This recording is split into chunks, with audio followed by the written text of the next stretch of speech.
जय माता दी। प्रिय भक्तों, आज हम महात्म्य कथा के अध्याय 11 का पाठ और उसका भावार्थ प्रस्तुत कर रहे हैं। इस अध्याय में बताया गया है कि कैसे माँ भगवती अपने भक्तों की हर संकट से रक्षा करती हैं और उनके जीवन में सुख, शांति और समृद्धि लाती हैं। आइए कथा आरंभ करें। बहुत समय पहले की बात है। अमरपुर नामक नगर में सत्यसेन नामक एक राजा राज करता था। वह एक वीर, दयालु और धर्मपरायण राजा था। वह माँ दुर्गा का अनन्य भक्त था और हर वर्ष नवरात्रि का व्रत करता था। उसकी प्रजा सुखी थी, राज्य समृद्ध था और चारों ओर शांति थी। लेकिन सत्यसेन के राज्य पर महिषासुर नामक राक्षस की बुरी दृष्टि पड़ गई। महिषासुर एक अहंकारी और शक्तिशाली राक्षस था, जिसने कई राज्यों पर विजय प्राप्त कर ली थी। वह माँ दुर्गा का विरोधी था और देवी भक्तों का अपमान करता था। एक दिन उसने सत्यसेन के राज्य पर आक्रमण कर दिया।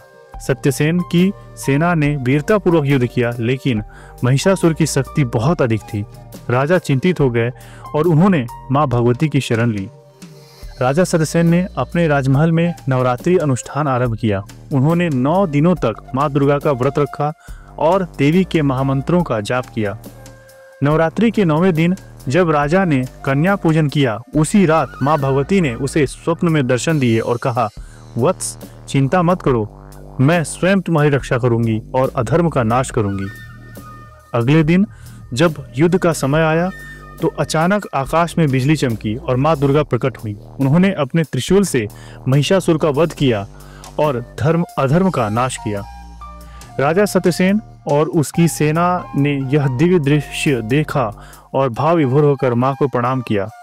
माँ भगवती ने आशीर्वाद दिया, जो भी सच्चे मन से मेरी आराधना करेगा, मैं उसकी हर विपत्ति से रक्षा करूंगी। तो दोस्तों, हमें इससे यह संदेश मिलता है कि माँ दुर्गा अपने भक्तों की रक्षा करती हैं और संकट को नष्ट करती हैं। जो भी सच्चे मन से नवरात्रि व्रत करता है, उसे माँ की कृपा प्राप्त होती है। अधर्म और अहंकार का नाश निश्चित है। सत्य और भक्ति की हमेशा जीत होती है। माँ भगवती की भक्ति करने से जीवन में सुख, समृद्धि और शांति बनी रहती है। अगर आपको यह महात्म्य कथा अच्छी लगी हो तो वीडियो को लाइक करें, शेयर करें और चैनल को सब्सक्राइब करें। आपका एक शेयर और कमेंट माँ भगवती की महिमा को और आगे बढ़ाने में सहायक होगा। जय माता दी।